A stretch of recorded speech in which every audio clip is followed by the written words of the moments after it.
ওম শান্তি। আজকের এই বিশেষ মুরলী মন্থনে সমস্ত রুহানি ভাই ও বোনেদের অনেক অনেক স্বাগত জানাই।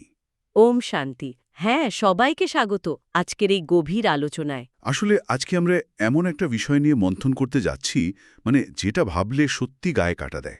একদম ঠিক বলেছেন। ধরুন, বিশ্বে বড় বড় যে বিশ্ববিদ্যালয়গুলো আছে না, সেখানে পড়ার সুযোগ পাওয়ার জন্য মানুষ কি না করে। হ্যাঁ, সে তো বটেই। লক্ষ লক্ষ টাকা খরচ, রাত জেগে পড়াশোনা। হ্যাঁ হ্যাঁ, ঠিক তাই।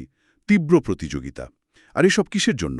বড়জোর কয়েক দশকের একটা ক্যারিয়ার নিশ্চিত করার জন্য, একটা জাগতিক ডিগ্রির আশায়। হুম, একটা কাগজের ডিগ্রির জন্য। কিন্তু একবার ভাবুন তো, যদি স্বয়ং ভগবান আপনার শিক্ষক হয়ে আপনাকে পড়াতে আসেন। ভাবা যায়, এটা সত্যি এক চরম সৌভাগ্যের ব্যাপার। আর সবচেয়ে বড় কথা হলো, এই পড়াশোনাটা কোনো সাধারণ চাকরি বা জাগতিক ডিগ্রির জন্য নয়, বরং আমরা যদি মুরলীর ভাষায় বলি, এই সমগ্র সৃষ্টির অধিকারী হওয়ার জন্য এক অকল্পনীয় রুহানি পড়াশোনা। একদম তাই। আর ২৬শে মে ২০২৬-এর এই মুরুলির গভীরে আমরা আজ ডুব দেব। এমন কিছু রহস্য আমরা উন্মোচন করব, যা আমাদের রোজকার চিন্তাভাবনার জগৎটাকে হয়তো সম্পূর্ণ উল্টে দিতে পারে। ঠিক। আর এই পড়াশোনার সবচেয়ে আশ্চর্যের দিকটা কি জানেন? কি বলুন তো? এখানে ধরুন, মাত্র ৩ মাসের একজন নতুন শিক্ষার্থী, সেও কিন্তু তার তীব্র বুদ্ধির জোরে বহু বছরের পুরনো শিক্ষার্থীদের পেছনে ফেলে হুশ করে এগিয়ে যেতে পারে। হ্যাঁ, জাগতিক দুনিয়ার কোনো নিয়মের সাথেই আসলে এর কোনো মিল নেই। একদমই মেলে না। তো এই যে জাগতিক শিক্ষা আর এই রুহানি শিক্ষার মধ্যে এত বড় একটা পার্থক্য, এটা কেন হচ্ছে আসলে? আচ্ছা, এর মূল কারণটা লুকিয়ে আছে পড়ানোর পদ্ধতির মধ্যে। সাধারণ শিক্ষা ব্যবস্থায় আপনি যদি দেখেন, শিক্ষক আর শিক্ষার্থী উভয় কিন্তু দেহের স্তরে অবস্থান করে। Physical identity. হ্যাঁ, সেখানে পরিচয়গুলো নির্ধারিত হয় একদম বাইরের মাপকাঠিতে। কে ডাক্তার, কে ইঞ্জিনিয়ার, কে কোন দেশের নাগরিক। বা কার কত বছরের অভিজ্ঞতা আছে। ঠিক বলেছেন। কিন্তু আজকের এই মোরালিতে স্বয়ং পরমপিতা পরমাত্মা বা শিব বাবা যখন পড়াচ্ছেন, তখন তিনি কিন্তু আমাদের এই দৃশ্যমান শরীর, নাম বা রূপকে একেবারেই দেখছেন না। তিনি এসবে তোয়াক্কাই করছেন না। একদম না। তার ক্লাসরুমে কে গুজরাটে আর কে মারাঠি তার কোনো অস্তিত্বই নেই। তিনি সরাসরি আত্মাদের জ্ঞান দিচ্ছেন। ও আচ্ছা। সব বাহ্যিক পরিচয় মুছে ফেলে একদম আত্মার স্তরে কথা হচ্ছে। হ্যাঁ, আর এই বিষয়টা আমাদের দৃষ্টিভঙ্গিকে পুরোপুরি পাল্টে দেয়। বাবা এখানে আমাদের রাজযোগ শেখাচ্ছেন, প্রজাযোগ নয়। এই রাজযোগ আর প্রজাযোগের পার্থক্যটা যদি একটু ভেঙে বলেন। নিশ্চয়ই। প্রজাযোগ হল নিজের পরিস্থিতির দাস হওয়া। ধরুন, চারপাশের পরিবেশ বা নিজের ইন্দ্রিয়ের দাস হয়ে থাকা। অন্যরা যা করাচ্ছে বা পরিস্থিতি যার ডিমান্ড করছে, আমি শুধু সেটাতেই রিয়্যাক্ট করছি। একদম। আর রাজযোগ কিন্তু এই নয় যে আপনাকে সব ছেড়ে ছুড়ে পাহাড় পর্বতে গিয়ে চোখ বন্ধ করে বসে থাকতে হবে। হ্যাঁ, অনেকের তো এই ভুল ধারণাটাই আছে। ঠিক তাই। রাজযোগের আসল অর্থ হল স্বরাজ্য অধিকারী হওয়া, নিজের কর্মেন্দ্রিয়ের ওপর রাজার মতো শাসন করা। স্বরাজ্য অধিকারী হওয়া। আচ্ছা, এই বিষয়টা বোঝাতে আমার মাথায় দারুণ একটা উপমা আসছে। তাই নাকি? বলুন শুনি। ধরুন, একটা কোম্পানি সিইওর কথা যদি ভাবি, এটাকে কি আমরা নিজের শরীরের সিইও হওয়ার সাথে তুলনা করতে পারি? বেশ ইন্টারেস্টিং তো। একটু বুঝিয়ে বলুন। ধরুন, একটা বড় কোম্পানির সিইও যেমন পুরো প্রতিষ্ঠানটাকে পরিচালনা করেন, তিনি তো আর তার অধীনস্থ কর্মচারীদের কথায় ওঠেন আর বসেন না। না, তা তো বটেই। ঠিক তেমনি এই রাজযোগে আমরা আত্মারা হলাম আমাদের এই শরীর নামক কোম্পানির সিইও। আর আমাদের চোখ, কান, মুখ, মন, এগুলো হলো এক একটা ডিপার্টমেন্ট। দারুণ বলেছেন, একদম নিখুঁত উপমা। এরা আমাকে পরিচালনা করবে না। চোখ হয়তো চাইবে নেতিবাচক কিছু দেখতে, বা মন হয়তো চাইবে অতীতের কোনো দুঃখ বা রাগ নিয়ে পড়ে থাকতে। হ্যাঁ, সাধারণ মানুষ তো সেটাই করে। কিন্তু সিইও হিসাবে আত্মা তখন কমান্ড দেবে যে না, আমি এটা চাই না। আমরা এই ইন্দ্রিয়গুলোকে পরিচালনা করব। একদম। এইটাই হলো স্বরাজ্য অধিকারী হওয়া। কিন্তু এখানেই না আমার একটা ছোট্ট খটকা লাগছে। কি রকম?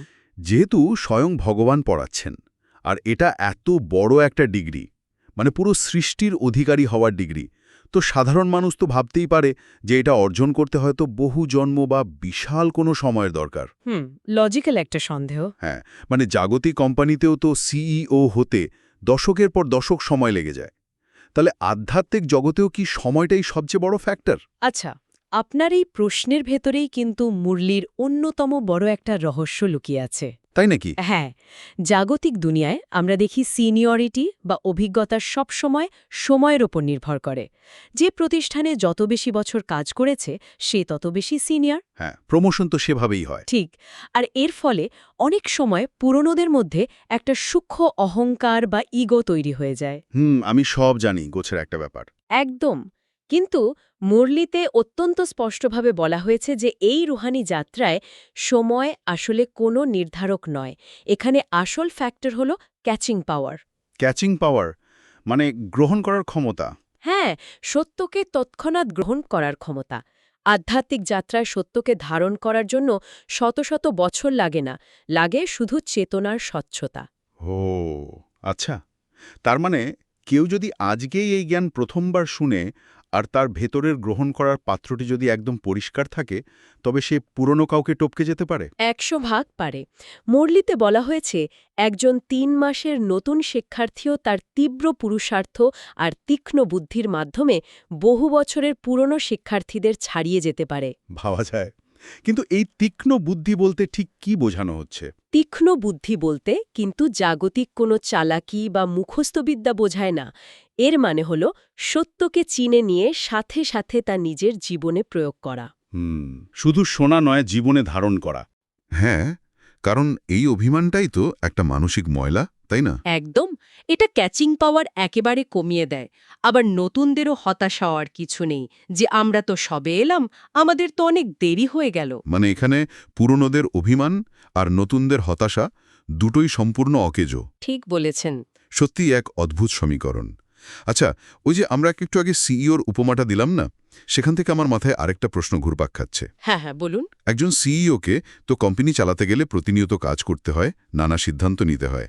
আর আমরা জানি কাজ করলেই তো কর্মের একটা হিসাব নিকাশ তৈরি হয়। কার্মিক অ্যাকাউন্ট। এক্স্যাক্টলি। অথচ মুরলীতে বলা হয়েছে আমাদের পুরুষার্থ ততক্ষণ পর্যন্ত চালিয়ে যেতে হবে যতক্ষণ না আমরা কর্মাতীত অবস্থায় পৌঁছাচ্ছি। ঠিক। এখন আমি যদি একজন সাধারণ মানুষের দৃষ্টিভঙ্গি থেকে বিষয়টাকে একটু চ্যালেঞ্জ করি, এই কর্মাতীত কথাটি শুনলেই তো মনে হয় আমাদের হয়তো সব কর্ম ছেড়ে দিয়ে সন্ন্যাসী হয়ে যেতে হবে। হ্যাঁ, এই ভুল ধারণাটা অনেকেরই হয়। মানে যারা প্রতিদিন অফিসে যান, ব্যবসা করেন, সন্তান লালন পালন করেন, সংসারের হাজারো দায়িত্ব সামলান, তারা কিভাবে কর্মাতীত হবেন? শ্বাস নেওয়া, কথা বলা, এগুলো তো কর্ম। একদম। তাহলে কি সব ছেলে ছুঁড়ে বসে পড়তে হবে? না না, এই ভ্রান্তিটা দূর করা খুব জরুরি। আপনার প্রশ্নটা খুবই যৌক্তিক। কর্মাতীত মানে কোনোভাবেই কর্মসন্ন্যাস বা কর্ম থেকে পালিয়ে যাওয়া নয়। আচ্ছা। আমরা যতক্ষণ এই মানব শরীরে আছি, কর্ম আমাদের করতেই হবে। কর্ম ছাড়া এক মুহূর্ত থাকা তো সম্ভব নয়। সেটাই তো। তাহলে কর্মাতীত মানেটা কি দাঁড়াচ্ছে? কর্মাতীত হওয়ার প্রকৃত অর্থ হল কর্ম করা, কিন্তু সেই কর্মের যে ভালো মন্দ প্রভাব, রাগ দেশ বা আসক্তি, তার থেকে সম্পূর্ণ মুক্ত থাকা। বুঝতে পারছি। এটাকে আমরা প্রকৃতির একটা খুব সুন্দর আর পরিচিত উপমা দিয়ে বুঝতে পারি। পদ্মফুলের উপমা। ও, পদ্মফুল। হ্যাঁ, আধ্যাত্মিকতায় এই উপমাটি তো বারবার ঘুরে ফিরে আসে, কিন্তু এর পেছনের বিজ্ঞানটা আসলে কি? বিজ্ঞানটা হল সম্পূর্ণ নির্লিপ্ততা। আপনি ভেবে দেখুন তো, পদ্মফুল ঠিক কোথায় জন্মায়? একদম পঙ্কিল কাদা জলে। একদম। সে ওই জলেই থাকে, ওই কাদা থেকেই তার প্রয়োজনীয় পুষ্টি গ্রহণ করে। কিন্তু আপনি যদি একটা পদ্মপাতার উপর এক ফোঁটা জল ফেলেন, সেটা পাতায় লেগে থাকে না, টুপ করে পড়ে যায়। ঠিক তাই, পদ্মফুল কাদায় থেকেও এক ফোঁটা কাদা নিজের গায়ে লাগতে দেয় না। ঠিক তেমনি আত্মাকেও এই সংসারে থাকতে হবে, সংসারের সমস্ত দায়িত্ব পালন করতে হবে। মানে কর্মক্ষেত্রে উপস্থিত থেকেও ভেতরের চেতনায় সম্পূর্ণ নির্লিপ্ত থাকতে হবে। একদম। সংসারের কাদা জলে থেকেও ভেতরের সাক্ষী ভাব বজায় রাখাই হল কর্মাতীত অবস্থা। কর্ম করা হবে, কিন্তু কর্মের কোনো নেতিবাচক বাঁধন আত্মাকে আর স্পর্শ করতে পারবে না। দারুণ একটা পয়েন্ট। এই সাক্ষীভাব বা নির্লিপ্ততার কথায় না আমার রাজা জনকের উদাহরণটি মনে পড়ে গেল। হ্যাঁ, মুরলীতে রাজা জনক আর অষ্টাবক্রের প্রসঙ্গটি খুব জোরালোভাবে এসেছে। ঠিক, রাজা জনক কিন্তু কোনো সাধারণ মানুষ ছিলেন না। তিনি তো বিশাল এক সাম্রাজ্য পরিচালনা করতেন। তার কাঁধে হাজার হাজার প্রজার দায়িত্ব ছিল। একদম। তিনি তো আর বনে গিয়ে বসে থাকেননি। সেটাই। কিন্তু অষ্টাবক্রের কাছ থেকে জ্ঞান শোনার পর মাত্র 1 সেকেন্ডে তিনি জীবনমুক্ত হয়েছিলেন। 1 সেকেন্ডে। মানে এটি কোনোভাবেই শরীর ছেড়ে দেওয়া বা দায়িত্ব ছেড়ে দেওয়ার বিষয় নয়, এটি হল চেতনার এক আকস্মিক পরিবর্তন। Shift in consciousness. ঠিক তাই, মানসিক দাসত্ব থেকে, দেহাভিমানের খাঁচা থেকে 1 সেকেন্ডে মুক্তি লাভ করা, যেন কোনো এক গভীর ঘুম থেকে হঠাৎ করে জেগে ওঠা। একদম ঠিক বলেছেন। আর এই ঘুম থেকে জেগে ওঠা বা চেতনার পরিবর্তন তখনই সম্ভব হয় যখন আমরা সঠিক উৎসের সাথে সরাসরি যুক্ত হতে পারি। সঠিক উৎস? হ্যাঁ, আর এখানেই আসে ফ্রিকোয়েন্সির অত্যন্ত গুরুত্বপূর্ণ একটা বিষয়। আমরা যে জ্ঞান নিচ্ছি, যে পড়াশোনা করছি, এটা কে পড়াচ্ছেন তার পরিচয় জানাটা হলো সবকিছুর কেন্দ্রবিন্দু। মুরলিপে অত্যন্ত যুক্তিভাবে বিশ্লেষণ করা হয়েছে ঈশ্বরের আসল পরিচয় সম্পর্কে, এবং কেন শ্রীকৃষ্ণকে ভগবান বলা যায় না সেই বিষয়েও স্পষ্ট করে বলা আছে। আচ্ছা, এই ফ্রিকোয়েন্সির বিষয়টা আরেকটু সহজ করতে আমি এখানে একটা রেডিও সম্প্রচারের উপমা টানতে চাই। হ্যাঁ, বলুন। ধরুন, শিব বাবা হলেন মহাবিশ্বের সবচেয়ে শক্তিশালী একটি রেডিও ট্রান্সমিটার। তিনি ক্রমাগত একটি নির্দিষ্ট আত্মিক ফ্রিকোয়েন্সিতে জ্ঞান সম্প্রচার করে চলেছেন। দারুণ উপমা। কিন্তু সমস্যা হলো আমাদের রিসিভার নিয়ে। মানে আমাদের মন আর বুদ্ধি। একদম, আমাদের রিসিভার যদি দেহাভিমান বা জাগতিক পরিচয়ের উপর সেট করা থাকে, মানে ধরুন আমি ভাবছি আমি একজন বড় অফিসার, বা আমি খুব জ্ঞানী, বা আমি এই পরিবারের প্রধান। ইগো। হ্যাঁ, এই ফ্রিকোয়েন্সিতে যদি আমরা আটকে থাকি, তবে রেডিওতে আমরা কেবল ঝিরঝির শব্দের কোলাহলই শুনব। আমরা হয়তো কথাগুলো কানে শুনব, কিন্তু জ্ঞানের সেই গভীরতা বা আসল মেসেজটা ধরতে পারব না। ঠিক তাই। কিন্তু এখানে না আমার একটা পাল্টা যুক্তি আছে। বলুন। ধরুন আমি আমার রিসিভার ঠিক করলাম, আমি আত্মিক স্মৃতিতে এলাম, কিন্তু যিনি সম্প্রচার করছেন তার সঠিক পরিচয় জানাও কি সমান গুরুত্বপূর্ণ নয়? অবশ্যই।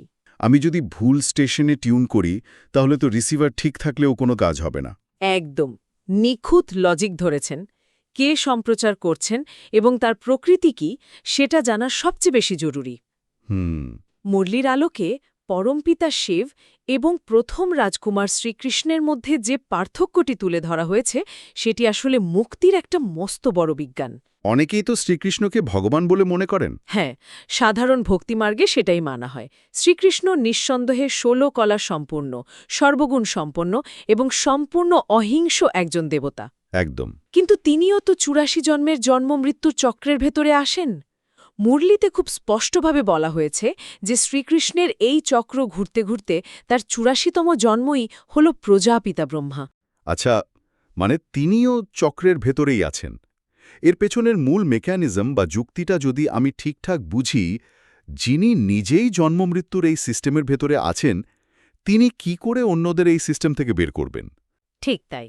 এটা তো অনেকটা এমন যে ধরুন একটা জাহাজ ডুবছে, আর যিনি নিজে ওই ডুবন্ত জাহাজের একজন যাত্রী, তিনি হয়তো অন্যদের সাহস দিতে পারেন, শান্ত থাকতে বলতে পারেন, কিন্তু সবাইকে উদ্ধার করে ডাঙায় তো তুলতে পারেন না। চমৎকার একটা ম্যাটাফর দিয়েছেন। উদ্ধারকারীকে তো জাহাজের বাইরে থাকতে হবে, নিরাপদ জায়গা থাকতে হবে। হ্যাঁ, এটাই হল মূল মেকানিজম। শ্রীকৃষ্ণ নিজে এই সিস্টেমের সর্বোচ্চ স্তরে থাকলেও তিনি জন্ম মৃত্যুর চক্ররুকি এই সিস্টেমের বা আপনার বলা সেই ডুবন্ত জাহাজের ভেতরেই আছেন। তাই তিনি সর্বোচ্চ দেবাত্মা হলেও মুক্তিদাতা হতে পারেন না। ভগবান বা শিব হলেন এই পুরো সিস্টেমের বাইরে, তিনি জন্ম মৃত্যুর অতীত। মানে তিনি অজন্মা, অকর্তা। একদম, তিনি নিরাকার। তিনি কখনো মায়ের গর্ভ থেকে জন্ম নেন না। একমাত্র সেই নিরাকার পরমপিতা যিনি এই চক্রের বাইরে আছেন, তিনিই আত্মাকে এই চক্র থেকে মুক্ত হওয়ার পথ দেখাতে পারেন। ও আচ্ছা।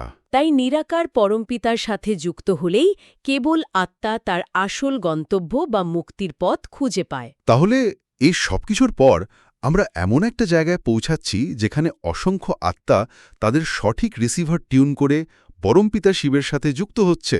হ্যাঁ। আর যখন অসংখ্য আত্মা এই আত্মিক ফ্রিকোয়েন্সিতে এক নিরাকার ভগবানের সাথে মিলিত হয়, তখন যে অভাবনীয় পরিবেশের সৃষ্টি হয়, মুরলিতে এই মহামিলনকেই বলা হয়েছে সত্যিকারের কুম্ভমেলা। একদম তাই। আমরা তো জাগতিক কুম্ভমেলায় দেখেছি লাখ লাখ মানুষ পুণ্যলাভের আশায় নদীতে স্নান করতে যায়, কিন্তু সঙ্গম যুগের এই কুম্ভমেলা তো কোনো জাগতিক নদীর জলের মেলা নয়। একেবারেই নয়। জাগতিক নদীর একটা ভৌত বা ফিজিক্যাল অস্তিত্ব আছে।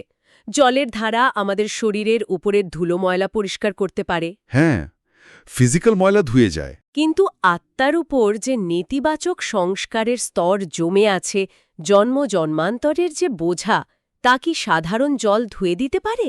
না, সেটা তো সম্ভব নয়। আত্মা তো কোনো ফিজিক্যাল বস্তু নয়। ঠিক। তাই সঙ্গম যুগের এই সত্যিকারের কুম্ভমেলা হল অসংখ্য আত্মার সাথে এক পরমাত্মার, অর্থাৎ জ্ঞানের সাগরের মহামিলন।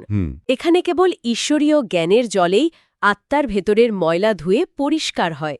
অন্য কোনো উপায়ে আত্মা শুদ্ধিকরণ সম্ভব নয়। আর এই মেলাতেই এই মহামিলনই আত্মা তার তৃতীয় নেত্র বা জ্ঞানের চোখ লাভ করে। একদম। সাধারণ চোখ দিয়ে আমরা কেবল এই বাহ্যিক জগৎটাকে দেখি, কিন্তু এই তৃতীয় নেত্র দিয়ে আত্মা স্পষ্ট দেখতে পায় যে এই পুরনো জগৎ, যাকে মুরলীতে নরক বলা হয়েছে, তার বিনাশ কতটা অবশ্যম্ভাবী এবং কাছাকাছি। হ্যাঁ, আর একই সাথে নতুন জগৎ বা স্বর্গের স্থাপনও সে দেখতে পায়। আমি যদি এই রুহানি বিদ্যালয়টার দিকে তাকাই, মুরলীতে একে একই সাথে হাসপাতাল এবং ইউনিভার্সিটির সাথে তুলনা করা হয়েছে। বেশ মজার একটা তুলনা। হ্যাঁ, এটা অত্যন্ত ব্যতিক্রমী একটা ধারণা, কারণ সাধারণ দুনিয়ায় এই দুটো জায়গা তো সম্পূর্ণ আলাদা। তা তো বটেই। হাসপাতালে মানুষ যায় রোগ সারাতে, আর ইউনিভার্সিটিতে যায় পড়াশোনা করে ক্যারিয়ার গড়তে। কিন্তু এই রুহানি স্কুলটা একই সাথে দুটো কাজ কিভাবে করছে? এটি সত্যি এক অভাবনীয় সমন্বয়। এখানে স্বয়ং ঈশ্বর আমাদের রোহানি সার্জন বা চিকিৎসক হিসেবে কাজ করেন। সার্জেন? হ্যাঁ, আমাদের আত্মার ভেতরে জন্মজন্মান্তর ধরে কাম, ক্রোধ, লোভ, মোহ, অহংকারের যে মারণব্যাধি বাসা বেঁধেছে, পরমপিতা সেই রোগের চিকিৎসা করেন। একদম রুট কজ থেকে রোগ সারিয়ে তোলেন। ঠিক। সাধারণ হাসপাতালের ডাক্তাররা শুধু শরীরের রোগের চিকিৎসা করেন, তাও সেটা সাময়িক। কিন্তু এখানে পরমপিতা আমাদের আত্মার এমন এক অপারেশন করেন যাতে আমরা ২১টি জন্মের জন্য সম্পূর্ণ এভার হেলদি বা সদা নিরোগ হয়ে যাই। অসাধারণ। আর ইউনিভার্সিটির দিকটা? ইউনিভার্সিটির দিকটা দেখলে ঈশ্বর আমাদের জ্ঞান ও গুণের এমন এক অফুরন্ত ঐশ্বরিক সম্পদ দান করেন যা আমাদের এভার ওয়েলদি বা সদা ধনবান করে তোলে। কারুণের খাজানা। একদম। অর্থাৎ রোগমুক্তি এবং অসীম প্রাপ্তি দুটোই এখানে একসাথে ঘটছে। এই শুদ্ধিকরণ বা চিকিৎসার একটা দারুণ বৈপরীত্য বা কন্ট্রাস্ট মুরলীতে দেওয়া হয়েছে দেখলাম। হ্যাঁ, কামচিতা আর জ্ঞানচিতার প্রসঙ্গটা ঠিক বলা হয়েছে, কামচিতা বনাম জ্ঞানচিতার কথা। মানুষ যখন কামচিতার আগুনে পড়ে, তখন আত্মা কালো কয়লার মতো হয়ে যায়। তার আদি সৌন্দর্য, তার পবিত্রতা সব নষ্ট হয়ে যায়, একদম ময়লা হয়ে যায়। কিন্তু পরমপিতা আমাদের এই জ্ঞানচিতার আগুনে বসাচ্ছেন। এই আগুন কিন্তু আত্মাকে পুড়িয়ে ছাই করে না। না, এটা রূপান্তর ঘটায়। হ্যাঁ, এটি আত্মার সব খাদ, সব ময়লা গলিয়ে তাকে খাঁটি ২৪ ক্যারেট সোনার মতো নিখাত করে তোলে। যে আত্মা কালো হয়ে গিয়েছিল, এই জ্ঞানের আগুনে সে আবার ঝলমলে রূপ লাভ করে। আর আত্মার এই ঝলমলে রূপ লাভ করার জন্যেই সবচেয়ে বেশি প্রয়োজন সেই ক্যাচিং পাওয়ারের, যা নিয়ে আমরা আলোচনার শুরুতে কথা বলছিলাম।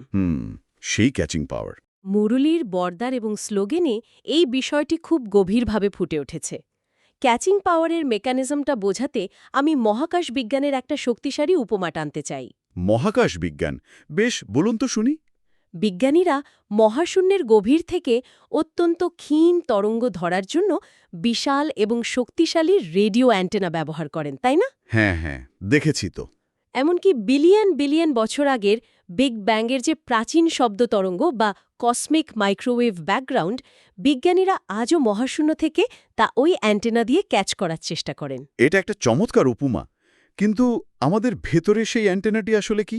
আমাদের ভেতরে সেই শক্তিশালী রুহানি অ্যান্টেনাটি হল আমাদের সাইলেন্স বা নীরবতা। সাইলেন্স মানে শুধু চুপ করে থাকা?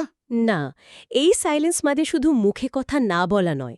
এটি হল মনের এক গভীর স্থিরতা, যেখানে কোনো নেতিবাচক বা অদরকারি চিন্তার কোলাহল নেই। মাইন্ড চ্যাটার বন্ধ করা। একদম।